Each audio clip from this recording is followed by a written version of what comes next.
เฮ้ยนี่ตุ๊บนี่นี่แซ่บนี่ถือยังกัดคัดดอกไงนี่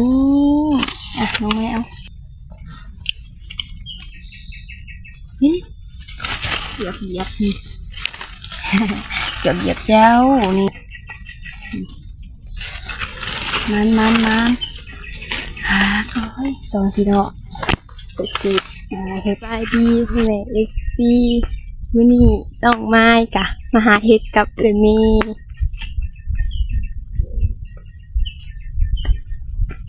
มีบ่เด้สบายดีเดี๋ยวมื้อนี้น้องเมย์จะมาหาเฮ็ดเด้อมาหาเฮ็ดกับน้องไม้โดยสบายดีพ่อแม่ป้าลุง FC ทุกท่านมีแต่เป็นฝั่งลาวฝั่งไทยที่ต่างประเทศยินดีต้อนรับเข้าสู่สองพี่น้องสู่ชีวิตเด้อสบายดีเด้อมีน้องเมย์ก็มาเฮ็ดเห็นทางคายเพิ่นสิเนี่ยพุ่นแหละเพิ่นย่างไกลเฮือนกันเลยว่าเพิ่นไปไสวะลงสวนบ่วะเพิ่นว่าไปหาเฮ็ดไปบ่วะไปนำเพิ่นมาเพิ่นย่างเอาไปย่างเท่านี้เมื่อนั้นน้องเมย์ก็เคยมาหาแล้วจังนี่ย่างครั้งนี้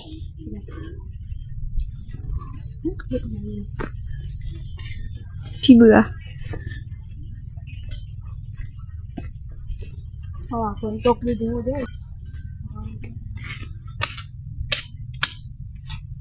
เฮ้ยเป็นยังไงเข้ามาให้เคยหอกัน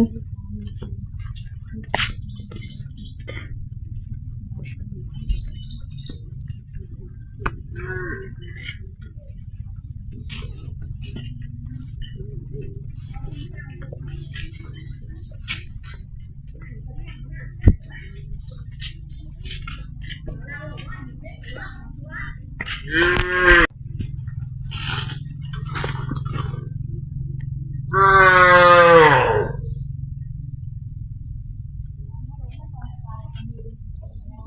มูย่างบุกกิน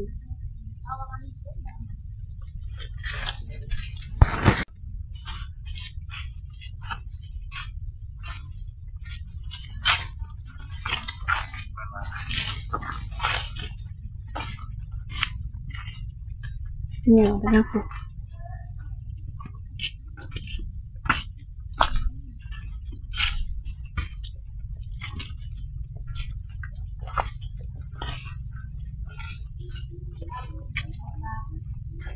นี่เฮ็ดเป็นโบแมนมาก็มาสิจะมาสิมา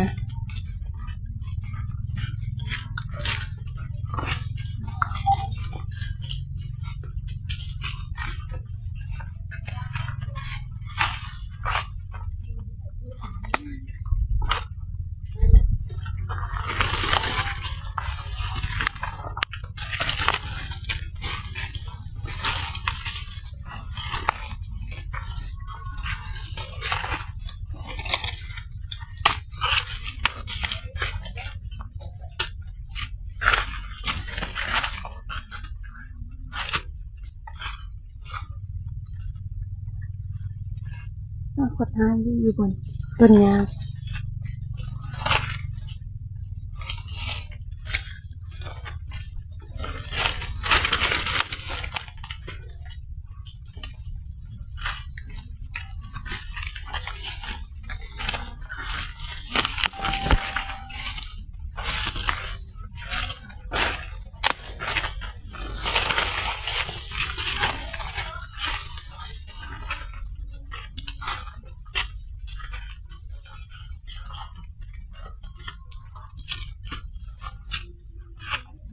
นี่มาจังเลย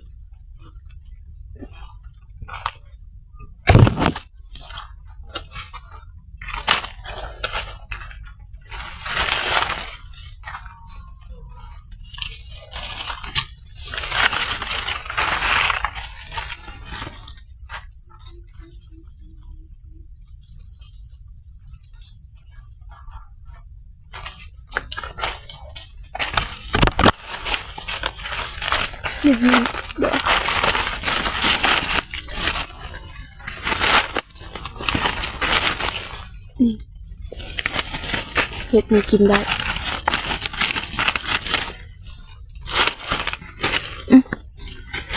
กินได้บ่กินได้เห็ดเพิ่นเก็บมาก่อนนะแกงกินมาก่อนคือตัวนี้แหละป่ะ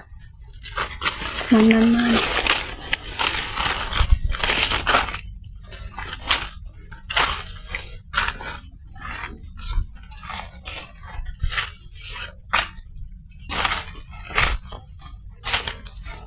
ันต้องส่องหาดีๆ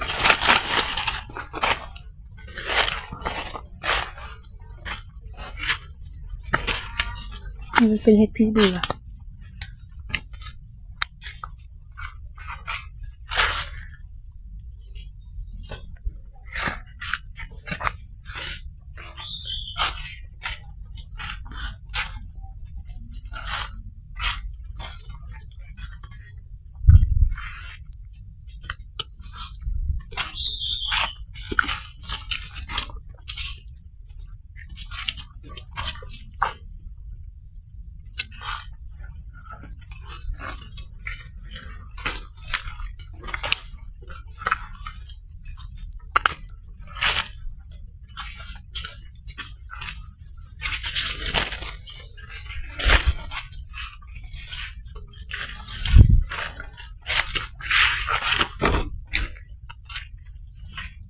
นั่นแหละ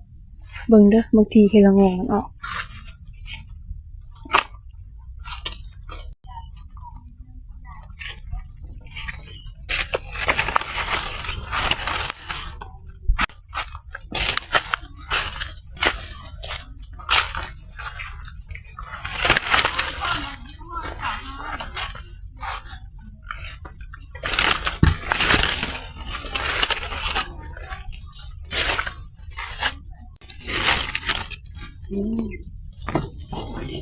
เห็ดขาว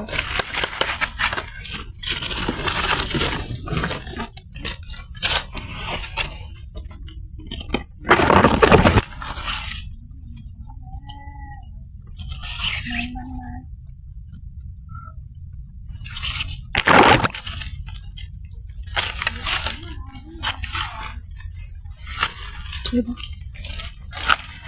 นี่เอาตัวนั้นแหละ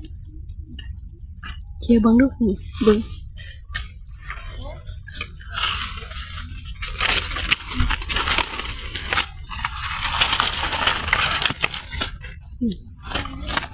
น้อยๆนี่นั่น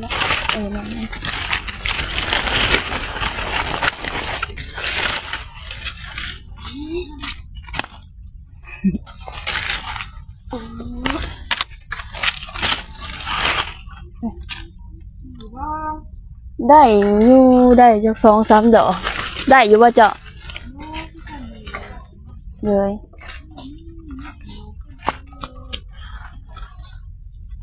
ฝนตกแห้งอีกเห็ดก็เลยออก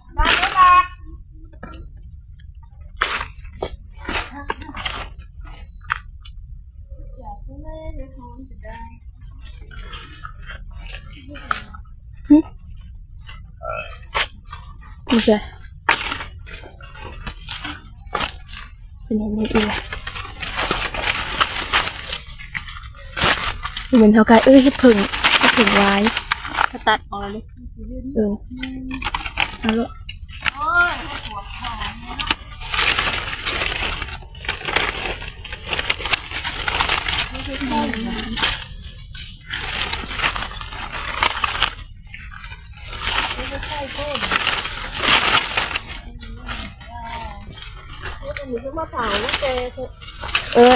เฮ็ดอันนั้นเนาะ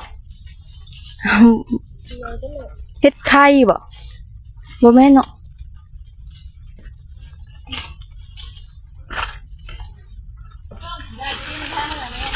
เรื่องนี้ถึงว่ามีเสาหน่อยที่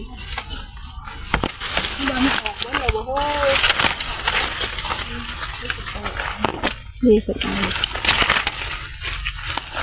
ว้าวจะมาหึงแล้วบ่จะหนาวแล้ว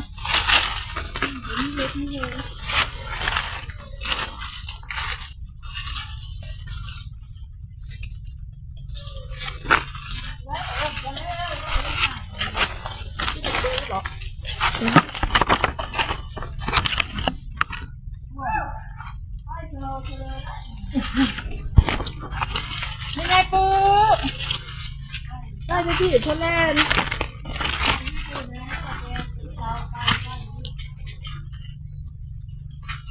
ไม่น่าหมดเลย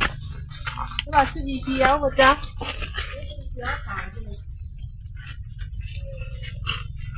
น่ารักจริงๆเลยเรื่องเหรอเป็นเม็ดเลยเป็นทางยังบุกไปมาหมัก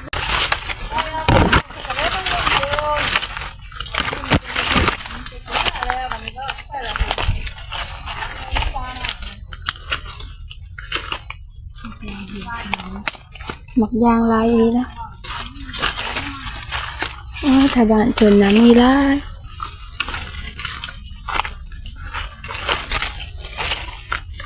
ขวดนี้บางทีมีต้นยางลายเฮ็ดมันสิหมักออกดิในบ้านเพิ่นมาเฮ็ดลายมาลำเพิ่น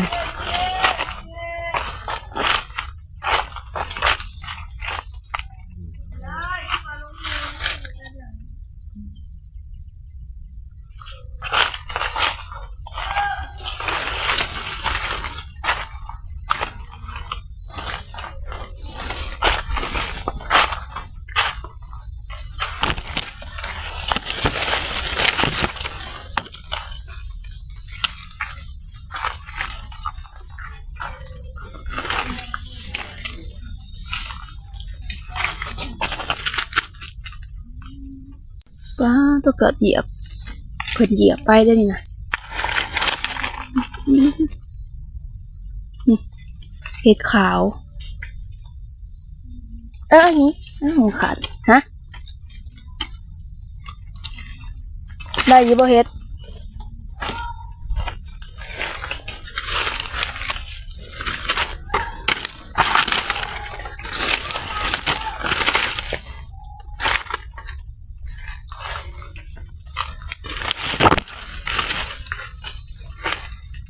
มาเอาเห็ดนี่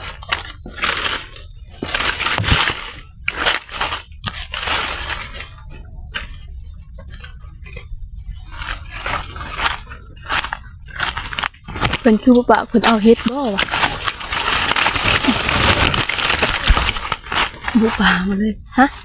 เอารอดเห็ดอันอะไรเห็ดกินได้อันนี้เพิ่นเหยียบดิเลยบ่เห็นมันแซ่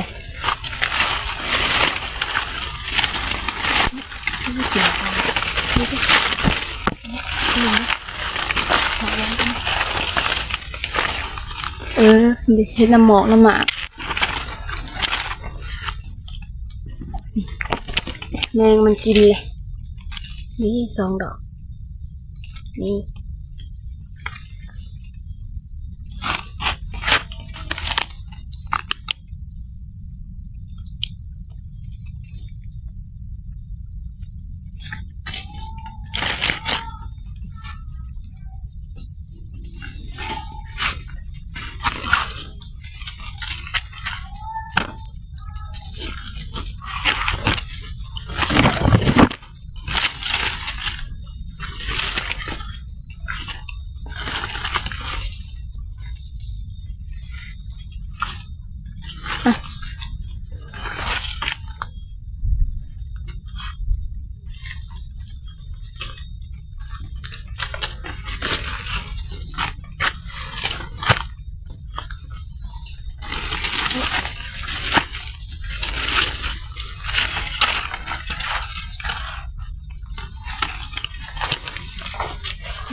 ถ่ายคลิปดิ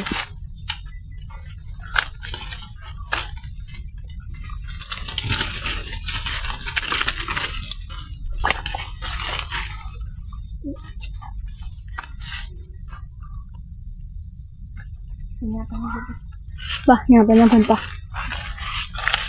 นี่อยากไปนี่แค่นี้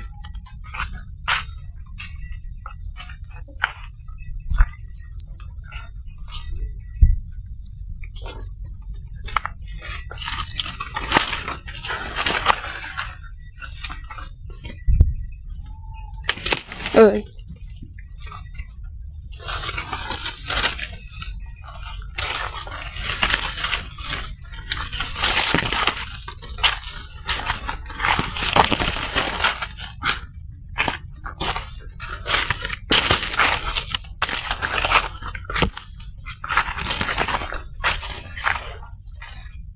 เด้นี่มานี่เฮ็ดนี่เขาต้องเปิดแน่นั่นในใบนะนี่ใบย่างนี่เฮ็ดออกนี่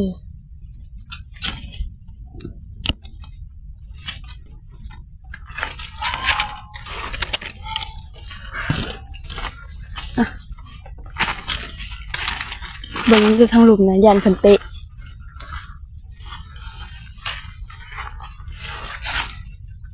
มัน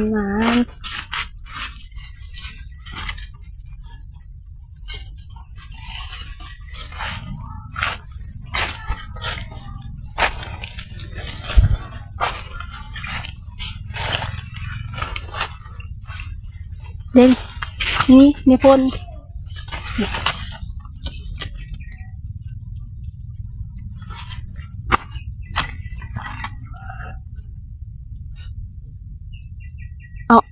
เอามีดมาอันนั้นดู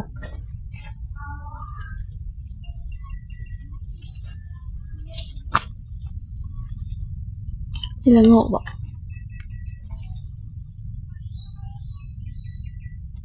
หยิบตัวของเอาเลยคิวบอกคือกันไหนก็เป็นคือกันเบอร์ทางเนี่ยกันนะไป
เขาหาตามใบไม้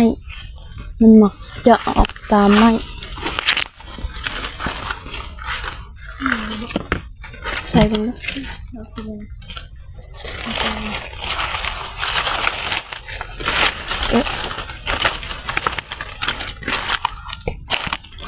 ทีเดียวเลยเห็ดกินเห็ดกินอ่ะ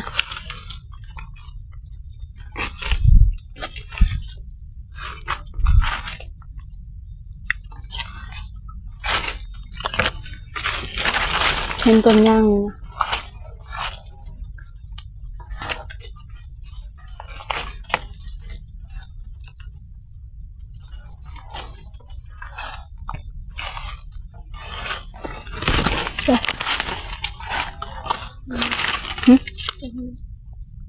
ออกทางนี้ก็สะไป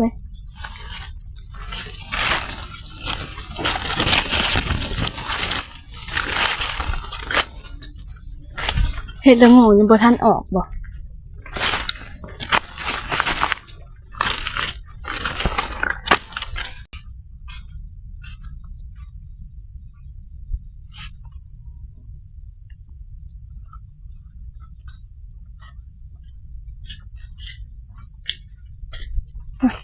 ไปดิ เฮ็ดพี่เบื่อกินบ่ได้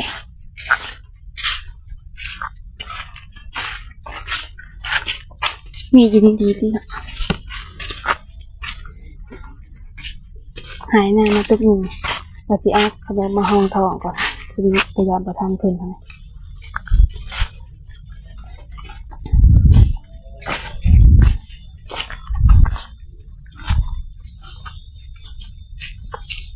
คุณขอไปนะทั้งนี้เลยว่าเขาออกมาเนาะจือไว้ได้สะ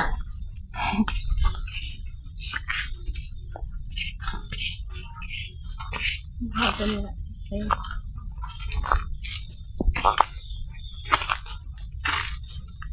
ขอให้ทาหอนเด้อ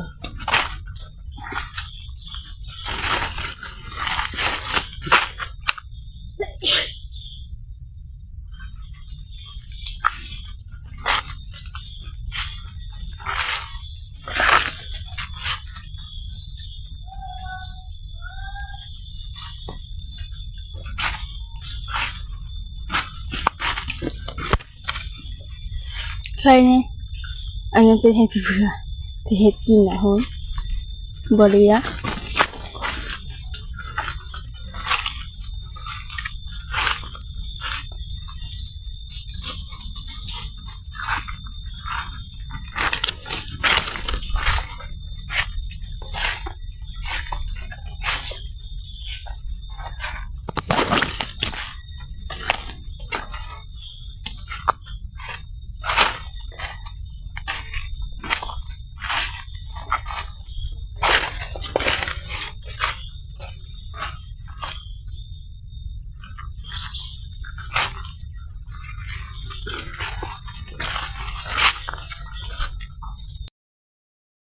นะเบิ่งเด้อนี่กว่าสิหาเขียวเบิ่งก่อนนี่ใจนี่ดิเห็นไหม มีชมกัดดังคนละเนาะ เจ้ดิเอ้ยจะเหยียบมากับอุ่นใจนิดนึงเดี๋ยวนี่ใส่ไปเอาหีที่ข้างนี่เนี่ยบนไฟนี่นี่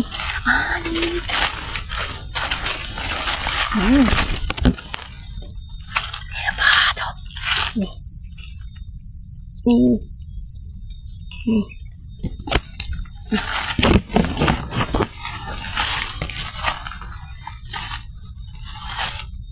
ใส่เลยอย่าไปลังได้คือมีทางออก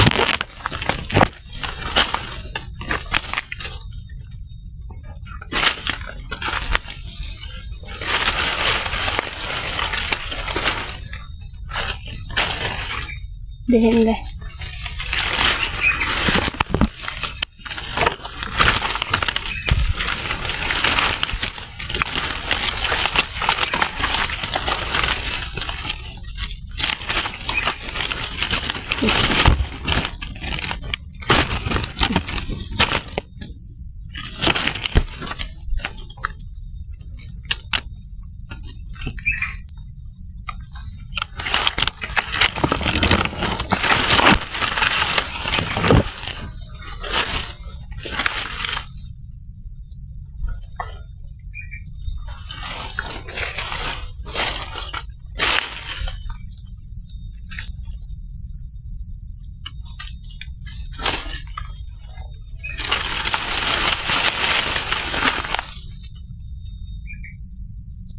มีอยู่บ่ฮะ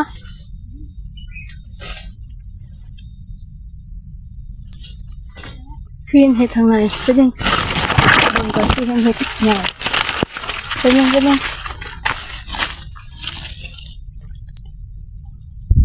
โมเมนต์บ่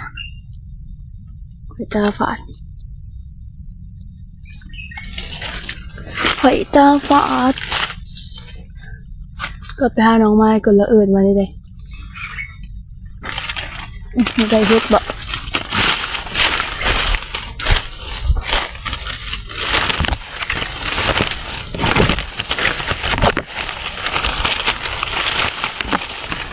นี่จ้ะ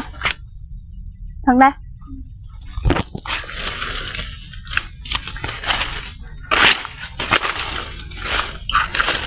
ดิขอเห็นแล้วเฮ้ยนี่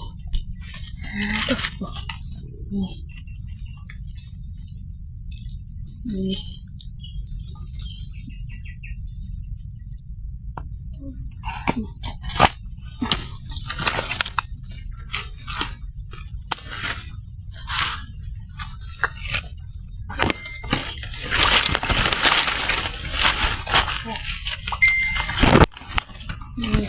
ถือกัดคันกัดคันที่กันหมดเลยคันถั่วเอาดินี่กัดคัน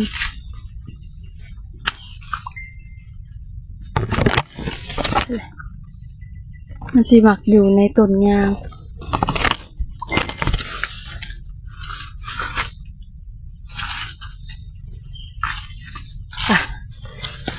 ลุยอย่างนาทีเอาเดี๋ยวไปปะก็เดี๋ยวมีแต่2 คนฮะไปซื้อไม่ใส่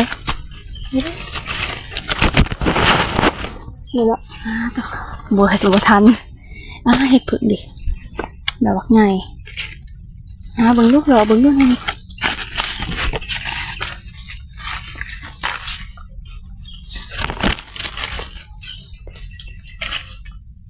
เด้นี่ดำคือหรือได้นี่บ่เห็นนี่ ดำคือหรือบ่เห็นจ้ะ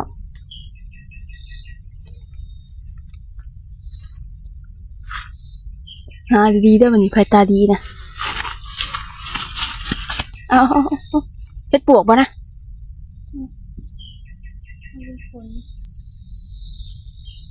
เป็นคนนะบ่เอา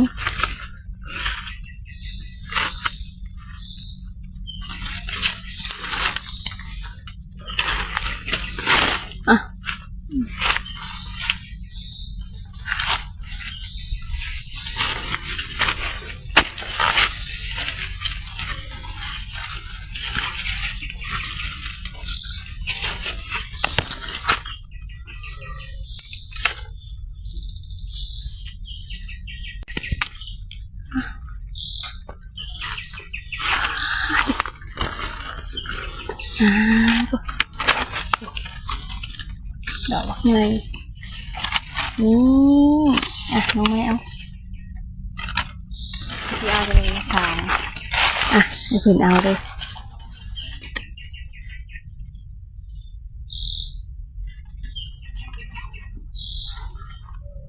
ดอกไงมันบ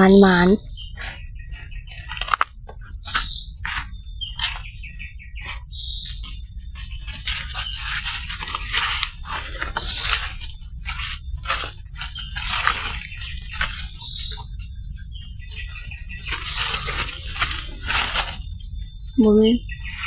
มีข้างหน้านี่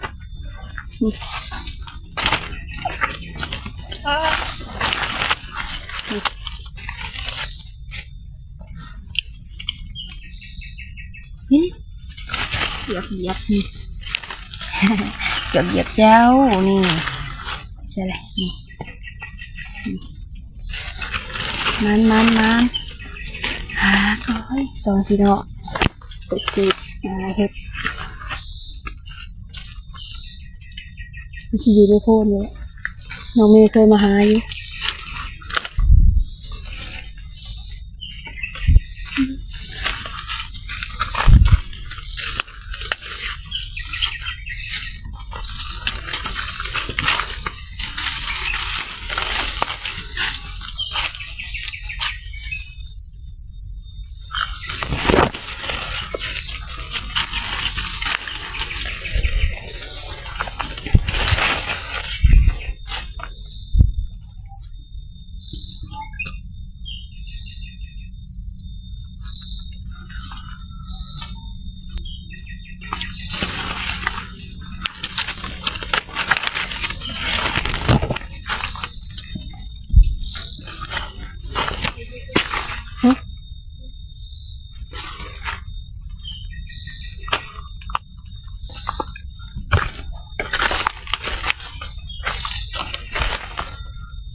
คนอื่นมาแต่ไกลให้เสร็จให้เสร็จโอ้ยคือมาเบิ่งมาไปทางนั้นโอ้ดอกบานเพลิง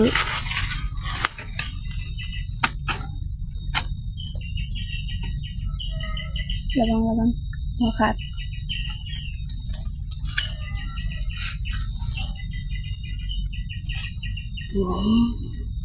อ๋อถูก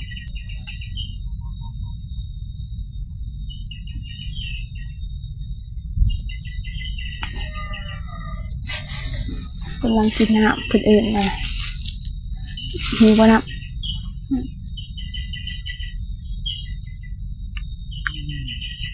ถูกหาต่อ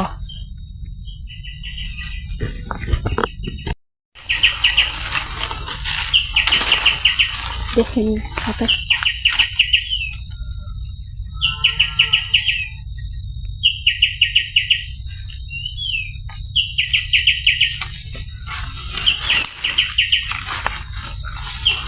วิทางไหนนะ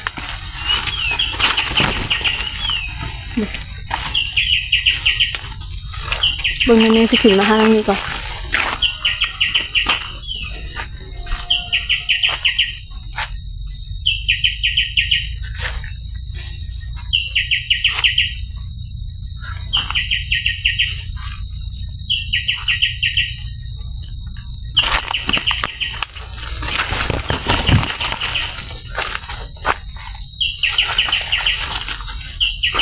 แดดแจ่มแดดส่องตาเลาะอย่างมาตั้งที่ปะ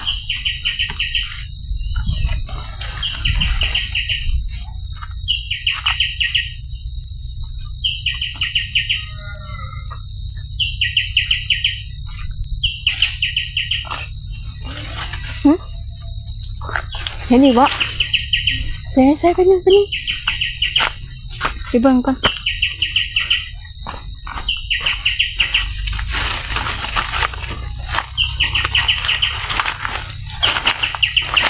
โอ้ดิกำลังพ่น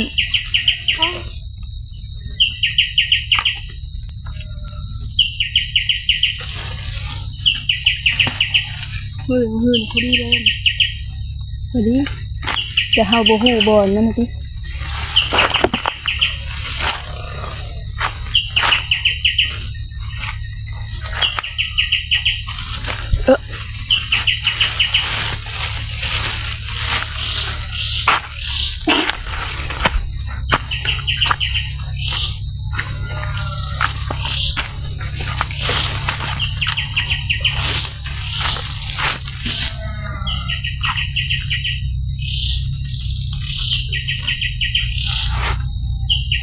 สิเด้อมาลำบากกับเจ้าของสิเด้อฝรั่งน้อยมา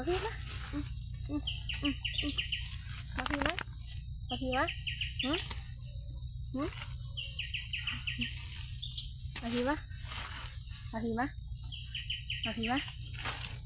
มาพี่มะออกกล่องแน่นี่หิวน้ำบ่หิวเขาบ่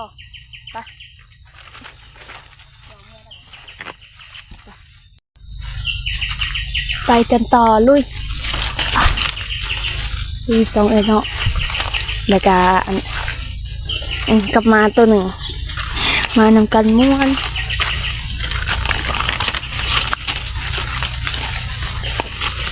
มาตัวนี้นะมันสิไปกับเจ้าของมาอ่านตัวทีน้องเมย์มาเลยก่อนมาอันสีขาวเหรอดิ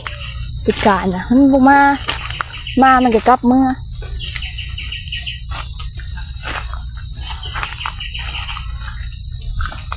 โบเมนทางออกที่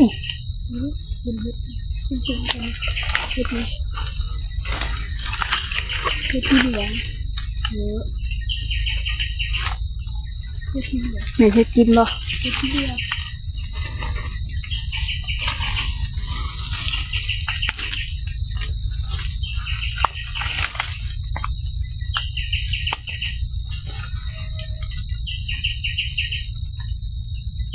ตาเปิดแนมแต่ไกลบ่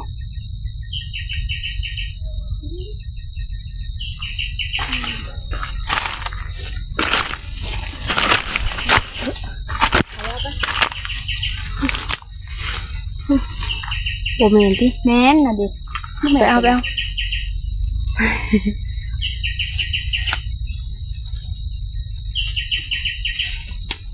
ขอกินยุงแรงเข้าปากที่ทางหน้านี่พวกเฮ็ดสีเขียวๆน่ะน้องไม้นะเอาสิไปเอาได้จังได๋บัดนี้สิพาทุกคนไปเอาเฮ็ดสิไปได้อีบ่น้องไม้ตามมาเด้เด้เฮ็ดสีเขียวเด้เฮ็ดไข่เบิ่งเขาเอิ้นเฮ็ดหมอกน้ำอักเด้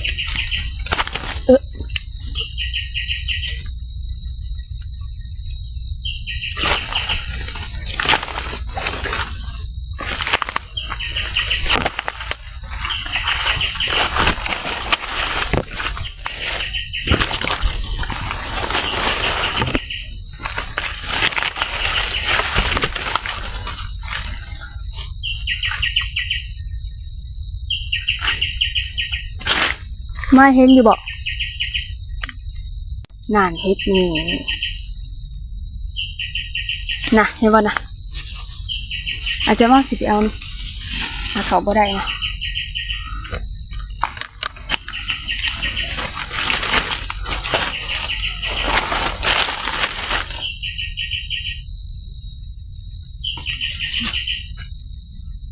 ใช่ว่าเฮ็ดสีเขียวสีเขียวนี่เหลือเบิ่งสิไปเบิ่งใหม่ก่อนเนาะ บ่แม่นดอกย่านกกอันนั้นน่ะ บ่ได้ของแท้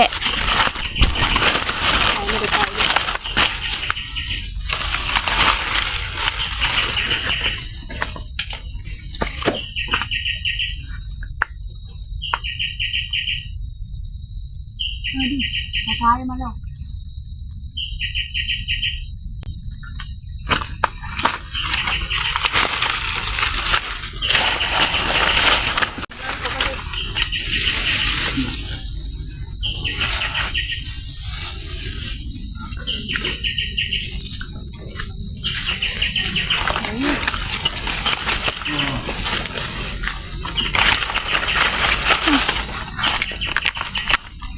กดกล่องแล้ว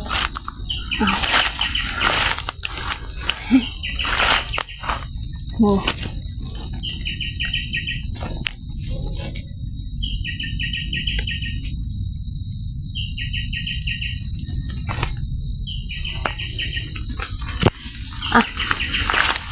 กลับปะเอาไปเนาะเอามือไปเลยว้าเต็มกระตาบนเต็มดอกเกือบเต็มมาสิจับมาเดี๋ยวมันแตกจะแกงสู่อีพ่ออีแม่กินเนาะเอาดอกผักติ้วแม่นบอกเอามาสิเอามานี่จับมามีผักติ้วใส่หนังก็ได้ใส่แกงเห็ด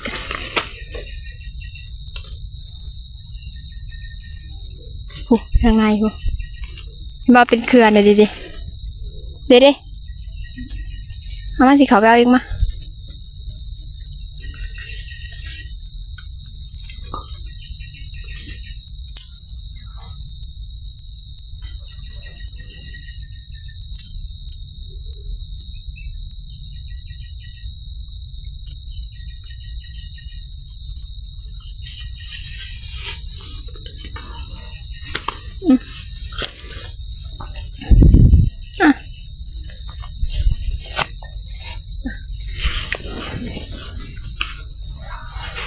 พี่กกมันดิกกมันทางเทิงให้ยอดงาม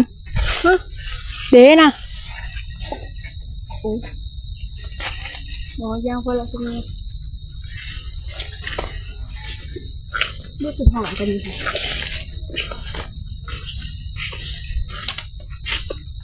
นี่กันนี่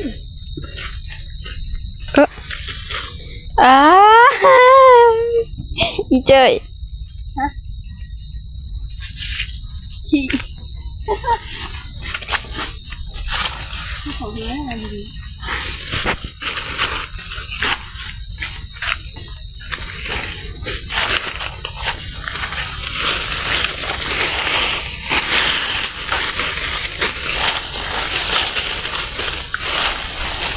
โอ้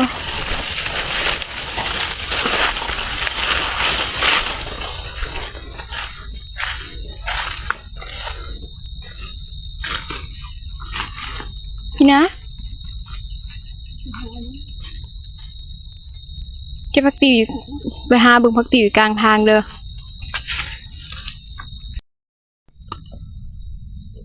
มาหนังผักกำลังออกเมื่อ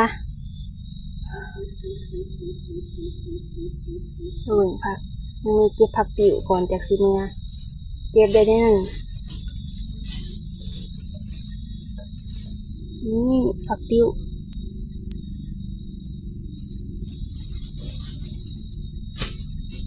มาตามทางผู้เฒ่าเพิ่นแหละทางผู้ซิมเพิ่นมาหาเฮ็ด6 คนเพิ่นมาก็เลยย่างมานำเพิ่นแล้วเพิ่นจักเพิ่นไปใส่ก็สิออกก่อนเพิ่นแหละเมื่อแล้วนี่เฮ็ด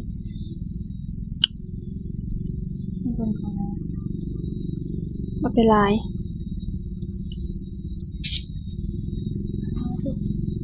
นี่แต่ว่าผู้แลน้องเมย์ก็สิได้กลับแล้วบัดนี้นี่พอได้กินเด้นี่สิได้ออกไปหาแม่เฒ่าอีกเดี๋ยวบอกป้าเจ้าการบักใหญ่น้องเมย์บ่ได้เข้าลึกนี่ว้าเจ้าเห็ดขาวคืออื่นนะนี่มีทั้งเห็ดหมดทุกชนิดเลยน้องเมย์ไปหากับทางน้องไม้โอ้เมื่อยบะกินไปนับนะมีแต่ว่าสิขอลาเพียงแต่เท่านี้คลิปหน้าพอกันใหม่โดยฝากพ่อแม่ปลาลุงเป็นกำลังใจติดตามน้องเมย์เบิ่งคลิปบอกขามโฆษณาโดยไปแล้วสบายดีเด้อสวัสดี